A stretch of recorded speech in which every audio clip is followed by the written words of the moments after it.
Quand j'ai trouvé ce message dans le téléphone de mon mari. Je compte les jours avant de te revoir, chérie. Signé d'une femme que je ne connaissais pas. J'aurais pu pleurer. J'aurais pu supplier. Mais moi, Zara Mitchell, j'ai fait autre chose. J'ai souri. Et j'ai commencé à planifier. Abonnez-vous maintenant et activez la cloche pour ne manquer aucun épisode. Commentez ci-dessous.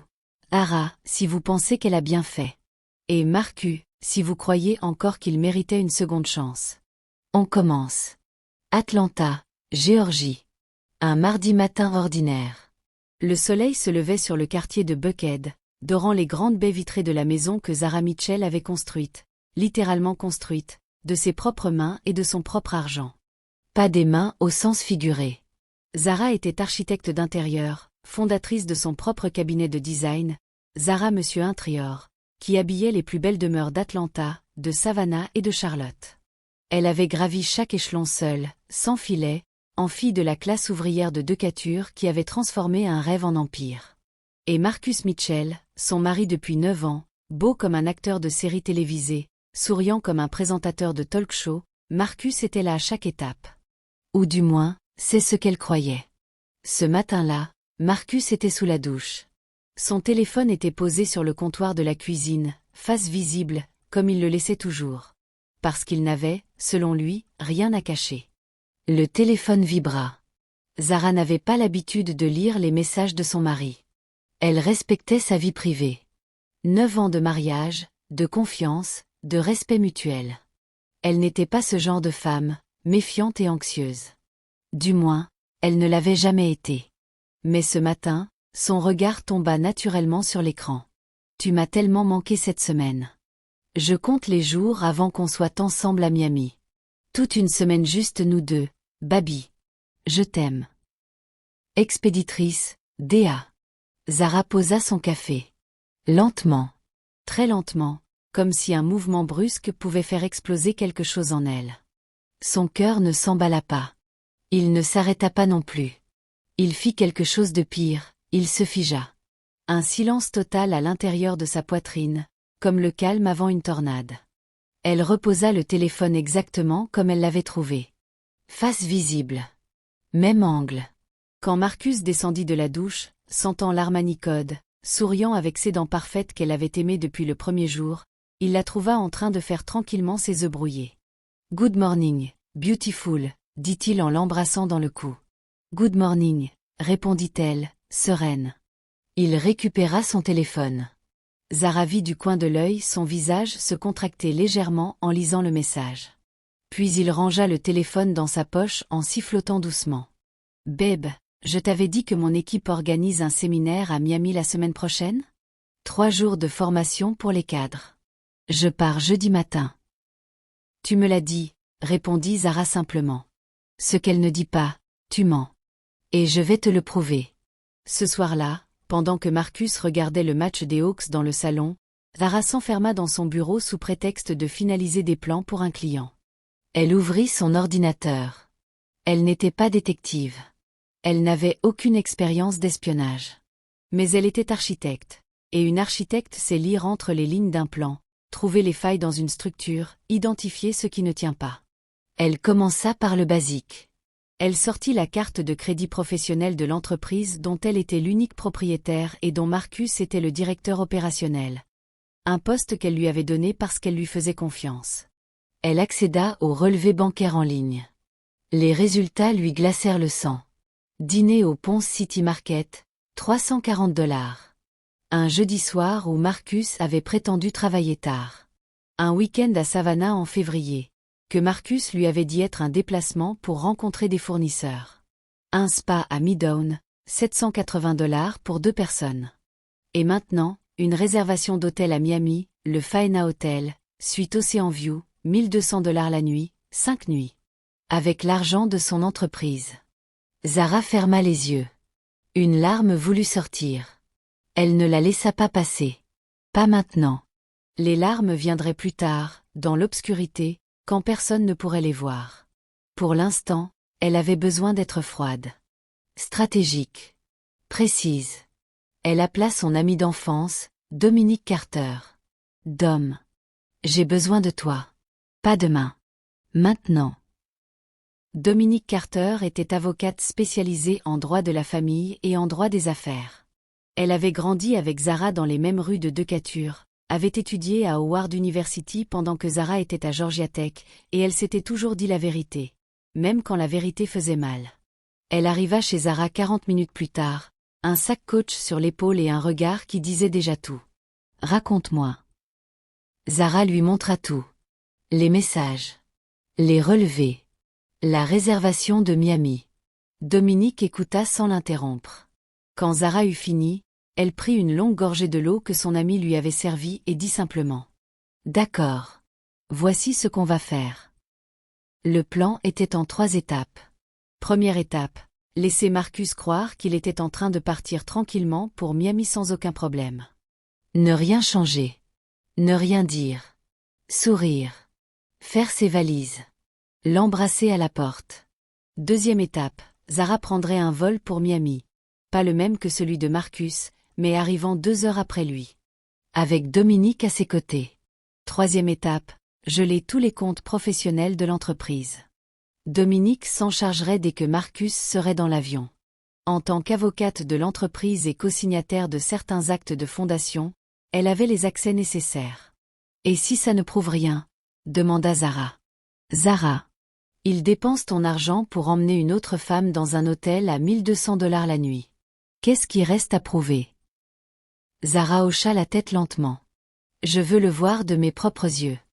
Je veux regarder son visage quand il réalisera que je suis là. » Dominique sourit, pas d'un sourire de vengeance, mais d'un sourire de soldat qui reconnaît la détermination dans les yeux d'un autre soldat. « Alors on y va. » Le lendemain matin, Zara se leva avant Marcus, prépara son petit déjeuner préféré, des pancakes au sirop d'érable et du bacon bien croustillant, et mit du jazz en fond sonore. Marcus descendit, surpris et attendri. « Baby, qu'est-ce que, tu as fait tout ça? Tu pars plusieurs jours. J'avais envie qu'on passe une bonne matinée ensemble. » Il la prit dans ses bras. Elle laissa ses bras se refermer autour de lui et fixa le mur derrière son épaule avec des yeux calmes et vides. « Profite. Parce que c'est la dernière fois. » Le jeudi matin, elle l'accompagna jusqu'à la porte, sa valise à la main. « Reviens vite, dit-elle. »« Toujours, » répondit-il avec ce sourire. Ce maudit sourire. Elle ferma la porte. S'adossa contre elle. Prit une longue inspiration. Puis elle décrocha son téléphone. Dom. Il est parti. Gèle les comptes. Et réserve-nous 2 billets pour Miami. Premier vol disponible. L'aéroport de Miami baignait dans une lumière blanche et aveuglante quand Zara et Dominique atterrirent. Elles portaient toutes les deux des lunettes de soleil larges et des tenues décontractées.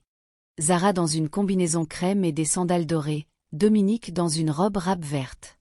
Elle n'avait pas réservé au Faena. Trop risqué. Marcus pouvait les voir dans le lobby. Elles prirent une chambre au 1 Hotel South Beach, à 10 minutes à pied. Assez proche pour surveiller, assez loin pour rester discrète. Zara avait commandé à Dominique de ne rien faire de précipité. Pas de confrontation immédiate. Pas de drame de lobby. Elle voulait choisir son moment. Le vendredi matin, elles repérèrent le spot. Le Faena possédait un restaurant en bord de piscine où le petit déjeuner se transformait en brunch interminable. Les gens venaient s'y montrer, visibles depuis la promenade longée de palmiers. Zara et Dominique prirent une table à la terrasse d'un café voisin, légèrement surélevé, avec une vue directe. Elles n'attendirent pas longtemps. Marcus apparut à 11h30, dans un polo blanc et un short beige, l'air détendu, souriant. À son bras, une femme de petite taille, la peau couleur noisette, des locks mi-longs ornés de coris dorés. Elle était belle. Zara dut reconnaître objectivement qu'elle était très belle. Ce constat ne fit qu'aiguiser quelque chose en elle. « C'est elle », murmura Dominique. « C'est elle. » Ils s'installèrent à une table en bord de piscine. Marcus commanda du champagne, au petit déjeuner, avec l'argent de Zara, l'argent de la société Zara Monsieur Intrior, dont chaque centime avait été gagné par ses nuits sans sommeil, ses présentations à des clients exigeants, ses 10 ans de sueur et de persévérance. Zara sortit son téléphone. Prit des photos discrètes. Pas par frénésie, mais méthodiquement. Pour les dossiers. Pour Dominique. Pour l'avenir. Maintenant? Demanda Dominique. Pas encore. Ce soir. Ce soir-là, elles s'habillèrent. Zara enfila une robe bordeaux au décolleté mesuré qui tombait parfaitement sur sa silhouette longiligne. Elle brossa ses cheveux naturels en un afro volumineux couronné d'un bandeau doré. Dominique portait une robe noire avec des boucles d'oreilles créoles. Elles étaient magnifiques, et elle le savait, pas par vanité, mais par armure. Il n'y a pas de meilleure armure pour une femme que la certitude calme de sa propre valeur. Elles entrèrent dans le restaurant du Faena à 20h. Marcus et Dea étaient assis au centre de la salle, commandant ce qui ressemblait à un dîner de fruits de mer élaboré. Marcus riait, la tête légèrement inclinée en arrière, comme Zara l'avait vu rire des centaines de fois à leur propre table. Zara marcha vers la table du maître d'hôtel. « Bonsoir. J'aurais besoin d'une table pour deux s'il vous plaît. »« Bien sûr, madame. Suivez-moi. » Le maître d'hôtel les guida vers une table à 2 pas de celle de Marcus. Zara vit le moment exact où son mari la vit. Elle le guettait. Son verre se figea à mi-chemin de sa bouche. Son sourire s'évanouit. La couleur sembla quitter son visage malgré son teint foncé. Elle lui offrit le sourire le plus rayonnant qu'elle ait jamais affiché. Celui qu'elle réservait à ses meilleurs clients, celui qui disait « Je suis la pièce maîtresse de cette salle », et prit sa place face à Dominique. Dominique ouvrit le menu avec nonchalance. « Je prends le homard, » dit-elle. « Moi aussi, » répondit Zara. Marcus s'excusa auprès de Dea et vint vers leur table. Il s'accroupit légèrement, la voix basse et étranglée. « Zara, qu'est-ce que tu fais ici ? » « Je dîne, » dit-elle simplement, les yeux sur le menu. « Miami est une ville publique, Marcus. Tu me suis. » Elle leva enfin les yeux vers lui. Lentement. « Je me suis accordé quelques jours de vacances. Dom et moi avions besoin d'un break. Tu connais Dom. » Dominique leva la main avec un sourire de porcelaine. « Bonsoir, Marcus. »« Je ne comprends pas. »« Marcus. » Zara baissa la voix d'un cran, et ce fut plus efficace que n'importe quel cri. « Ta amie t'attend. Tu la laisses seule. » Il la regarda pendant 3 secondes entières. Puis il se redressa et retourna à sa table. Dea lui parla à voix basse. Zara voyait ses lèvres bouger, son regard se diriger vers elle. Marcus haussait les épaules, l'air d'un homme qui cherche des réponses à des questions qu'il ne sait pas encore formuler. Le reste du dîner fut une performance parfaite de Zara et Dominique. Elles commandèrent du homard, une bouteille de Whispering Angel, un dessert au chocolat noir. Elles rirent, devraient rire, parce que Dominique avait le don de trouver quelque chose de drôle dans n'importe quelle situation. Elles échangèrent des anecdotes sur leurs clients, sur leur famille, sur un voyage qu'elles avaient fait à la Nouvelle-Orléans en 2016. Tout ça sous les yeux de Marcus, qui passa la moitié du dîner à les regarder du coin de l'œil pendant que Dea devenait visiblement de plus en plus irritée par son manque d'attention. À un moment, Marcus tenta d'appeler Zara. Elle vit le téléphone vibrer sur la table, regarda l'écran, astérisque Marcus, et le retourna face contre table sans décrocher. « Il appelle, » dit Dominique. « Je sais. »« Tu ne réponds pas. »« Non. » Dominique leva son verre. « À toi, Zara Mitchell. » Le lendemain matin, Marcus frappa à la porte de leur chambre d'hôtel. Zara ne lui avait pas donné son adresse. Elle n'avait pas eu besoin de le faire. Il avait passé la nuit à la rechercher, visiblement, parce qu'il débarqua à 9h avec des cernes et une expression de quelqu'un qui n'a pas dormi. Dominique ouvrit la porte, les regarda tous les deux, et dit « Je vais prendre mon petit déjeuner en bas. Prends tout le temps qu'il te faut. » Zara s'assit dans le fauteuil près de la fenêtre. Vue sur l'océan. Le ciel de Miami était d'un bleu immaculé, sans nuages, comme un décor de film. Marcus resta debout. Il avait l'air de quelqu'un qui a répété ses excuses pendant toute la nuit et qui, maintenant qu'il est face à la personne concernée, a oublié chaque mot. « Zara. »« Combien de temps ?» demanda-t-elle. Il ferma les yeux. « Zara. »« Combien de temps, Marcus ?» Un silence. « 8 mois. »« 8 mois. » Zara avala cette information comme on avale quelque chose de brûlant. Elle ne broncha pas. « Et l'argent de l'entreprise. » Chaque dîner. Chaque week-end. Le spa à Midtown. Cette suite ici. C'est mon argent que tu as dépensé pour elle. Marcus ouvrit la bouche. Ne mens pas, dit-elle avant qu'il puisse parler. Les relevés sont devant Dominique. Elle les a tous. Il s'assit sur le bord du lit. Il semblait soudainement rapetissé, cet homme grand et beau qui avait toujours su occuper l'espace. Je suis désolé, dit-il. Je suis tellement désolé, Baby.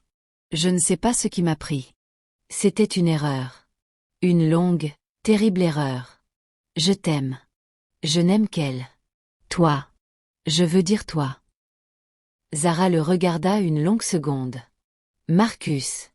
Est-ce que tu m'as jamais aimé pour moi? Ou est-ce que tu as aimé ce que je représentais? La sécurité. Le confort. La respectabilité. Il secoua la tête vigoureusement. Non. Je t'aime toi. Je te jure. Tu as dépensé l'argent de mon entreprise pour l'emmener dans des hôtels de luxe. Pendant 8 mois. Elle se leva, alla à la fenêtre, regarda l'océan. Est-ce que tu sais ce que ça m'a pris de construire cette entreprise? Est-ce que tu te souviens des nuits où je travaillais jusqu'à 2 heures du matin pendant que tu dormais? Des week-ends où je conduisais jusqu'à Savannah pour suivre des chantiers. Il ne répondit pas. Il n'y avait rien à répondre. Je t'ai donné un poste dans mon entreprise parce que je te faisais confiance. Je t'ai associé à mon travail. À mon nom. Elle se retourna vers lui. Et tu as utilisé ça pour financer une liaison. Je suis désolé, répéta-t-il, et cette fois, c'était un chuchotement. Je sais que tu le hais. Mais ça ne suffit pas. Zara rentra à Atlanta le dimanche soir. Marcus prit un vol séparé, elle l'avait exigé. La semaine qui suivit fut la plus silencieuse de leur maison. Marcus avait emménagé dans la chambre d'amis sans qu'elle ait besoin de le lui demander. Il allait travailler, ou du moins, il partait le matin et revenait le soir. Zara s'en moquait. Elle avait d'autres préoccupations. Dominique avait lancé les procédures préliminaires de divorce. Elle documentait tout. Les relevés bancaires. Les photos de Miami.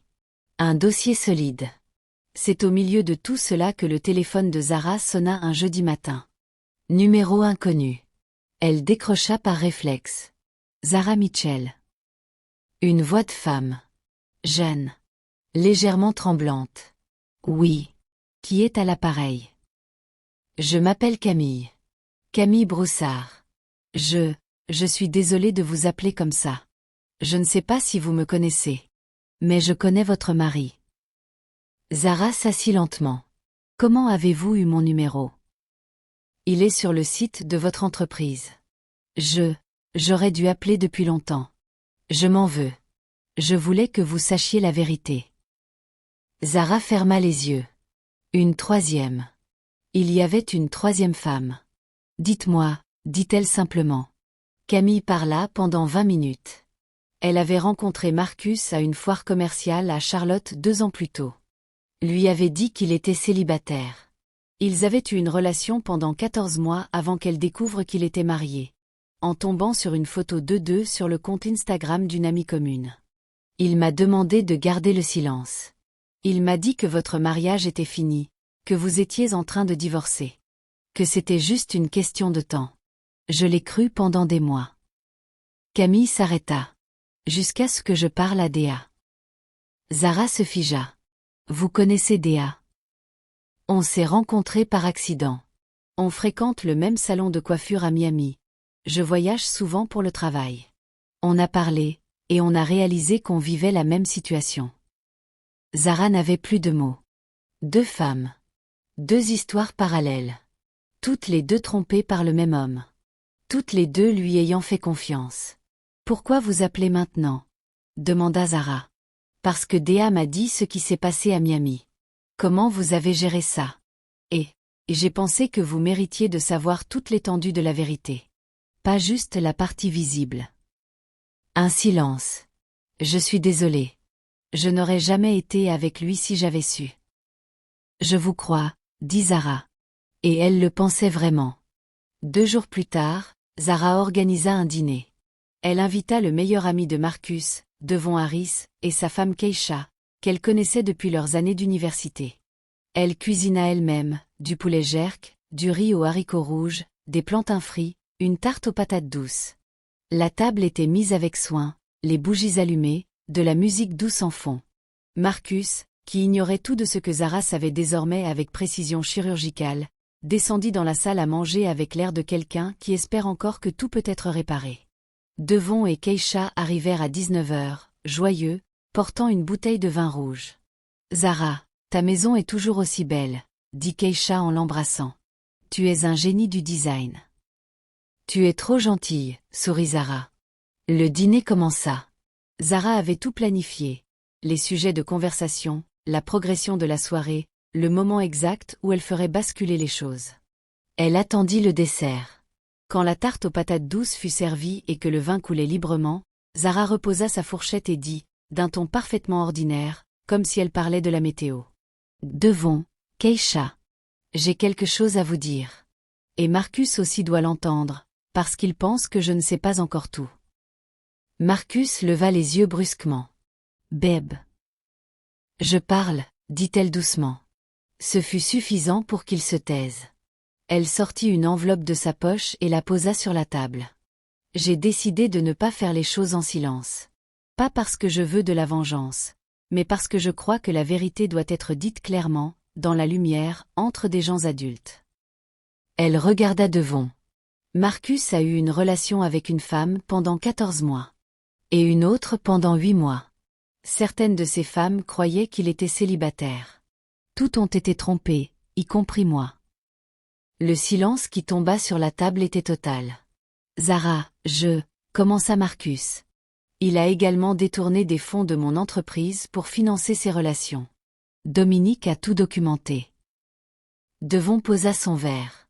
Il regardait Marcus avec une expression que Zara n'avait jamais vue sur son visage. Une mixture de stupeur et de quelque chose qui ressemblait à du dégoût. « Marc, » dit Devon lentement. « Dis-moi que c'est faux. » Marcus ne répondit pas. Ce fut une réponse en soi. Keisha prit la main de Zara sur la table. « Je suis tellement désolée, » murmura-t-elle. « Ne soyez pas désolée pour moi, » dit Zara avec un sourire calme. « Je vais très bien. » Et chose extraordinaire, c'était vrai. Le divorce fut prononcé 4 mois plus tard. Dominique avait fait du bon travail. Un travail remarquable, en réalité. Les preuves de détournement de fonds d'entreprise donnaient à Zara une position très forte. Marcus ne contesta rien. Il accepta les conditions, comme quelqu'un qui sait qu'il n'a aucune carte à jouer. Il quitta la maison un samedi matin de novembre, ses affaires dans des cartons marqués d'un ruban adhésif marron. Zara n'était pas là pour le voir partir. Elle avait une réunion avec un client important à Buckhead. Keisha était venue garder la maison. En fin d'après-midi, Zara rentra. La maison était silencieuse d'une façon nouvelle, différente de tous les silences qu'elle avait connus. Pas le silence de la tension. Pas celui de la colère tenue. Quelque chose d'autre. Quelque chose qui ressemblait à de l'espace. Elle marcha dans le salon. Refit mentalement le design. Elle allait déplacer le canapé. Repeindre le mur du fond en vert sauge. Changer les rideaux. Faire de cette maison quelque chose qui était entièrement, authentiquement la sienne. Son téléphone vibra. « Dominique, c'est officiel. Tu es libre. On fête ça ce week-end? Brunch. » Elle sourit. Puis un autre message, d'un numéro qu'elle avait enregistré récemment. « Camille. J'espère que tu vas bien aujourd'hui. Pense à toi. » Zara fixa cet écran un moment. Cette femme qu'elle ne connaissait pas il y a 2 semaines. Cette femme qui avait eu le courage de l'appeler et de lui dire la vérité. Au risque de se retrouver elle aussi exposée. Elle répondit « Je vais très bien. Merci. Vraiment. » Atlanta, mai. La chaleur était déjà lourde et parfumée de magnolia. Zara Monsieur Intrior venait d'obtenir le plus grand contrat de son histoire. La rénovation complète d'un hôtel-boutique de 16 chambres dans le quartier de Ponce City Market. Un projet de 2 millions de dollars. Son équipe avait doublé. Elle avait engagé une directrice opérationnelle, une femme cette fois, une professionnelle rigoureuse qui avait fait ses armes chez une grande firme d'Atlanta. Elle déjeunait en terrasse avec Dominique par un mercredi ensoleillé quand son téléphone sonna. Marcus. Elle regarda l'écran. Elle n'éprouva ni colère ni nostalgie. Juste une neutralité paisible, comme quand on voit passer un nuage dans un ciel autrement clair. Elle n'en répondit pas. C'était lui? Demanda Dominique. Oui. Et? Zara reprit sa fourchette. J'ai une salade de homard devant moi et un contrat de 2 millions à finaliser cet après-midi. Dominique rit, ce grand rire honnête qu'elle avait depuis toujours. À toi, Zara Mitchell. À moi. Decatur, Géorgie. 1998. Zara avait 11 ans quand sa mère, Loretta Mitchell, non, Loretta Jackson, elle n'avait jamais changé son nom, l'avait appelée dans la cuisine par un soir d'hiver. Loretta était couturière. Elle travaillait de chez elle, dans un petit appartement de Decatur, cousant des robes de soirée et des tenues de baptême pour les familles du quartier. Son mari, le père de Zara, était parti quand Zara avait 4 ans. Loretta n'en avait jamais beaucoup parlé. Ce soir-là, elle avait fait asseoir Zara à la table de la cuisine et lui avait dit quelque chose que Zara n'avait jamais oublié. « Écoute-moi bien, bébé. Dans la vie, il y a des gens qui vont essayer de vivre sur ton dos. Pas parce qu'ils sont mauvais nécessairement, mais parce que c'est plus facile que de construire leur propre chose. Ton rôle à toi, c'est de construire quelque chose d'assez solide pour que personne ne puisse te le prendre. Quelque chose qui est à toi, dans ta tête, dans tes mains. Quelque chose que personne ne peut enlever. » Zara avait demandé. « Et si quelqu'un essaie quand même ?» Loretta avait souri, ce sourire fatigué et invincible des femmes noires qui ont traversé des tempêtes sans bouger. « Alors tu leur montres qui tu es. » Ce flashback revenait toujours à Zara dans les moments importants. Dans les pitchs devant des clients qui doutaient d'elle. Dans les négociations difficiles. Dans les nuits de Miami où elle s'habillait pour aller se regarder dans les yeux de son mari trompeur. Elle était la fille de Loretta Jackson. Elle avait été forgée dans quelque chose de dur et de résistant. Marcus n'avait pas trompé une femme naïve. Il avait sous-estimé une femme construite. Et c'est là qu'il avait perdu. Pour tous ceux et celles qui regardent jusqu'ici, voici ce que cette histoire nous enseigne réellement. Première leçon, la trahison ne définit pas celui ou celle qui l'a subie. Zara n'est pas devenue amère. Elle n'a pas perdu sa foi en elle-même. Elle a séparé la douleur personnelle de l'action stratégique. Ce n'est pas de la froideur, c'est de la maturité. Deuxième leçon, construire quelque chose qui vous appartient vraiment, c'est votre meilleure protection. L'entreprise de Zara était son nom, sa réputation, son travail. Quand Marcus a tenté de la trahir, elle avait les ressources, légales et financières, pour se défendre. Dépendez de vous-même d'abord. Troisième leçon, vos amis sont votre richesse. Dominique, l'avocate. Keisha, la présence rassurante. Camille, l'étrangère qui a choisi de faire la chose difficile et juste. Les bonnes personnes autour de vous peuvent changer le cours de votre histoire. Quatrième leçon, la vengeance sans stratégie et du bruit. La vérité posée calmement et du tonnerre. Zara n'a pas crié. N'a pas créé de scène d'aéroport. Elle a agi avec précision et dignité. Et c'est précisément ce qui a été dévastateur pour Marcus. Pas ses larmes, mais son calme. Cinquième leçon, ce qui vient après la trahison peut être votre plus belle saison. Un contrat de 2 millions. Une équipe renouvelée. Une maison redessinée à son image. Une liberté nouvelle. La fin d'un mariage n'est pas la fin d'une vie, c'est parfois le début de la vraie. Si cette histoire vous a touché, abonnez-vous à la chaîne et activez la cloche pour ne manquer aucun épisode. Laissez un commentaire ci-dessous avec le mot Zara si vous pensez qu'elle a pris la bonne décision, ou Marcus si vous pensez qu'il méritait une dernière chance. Partagez cette vidéo avec quelqu'un qui a besoin de l'entendre aujourd'hui. On se retrouve très bientôt.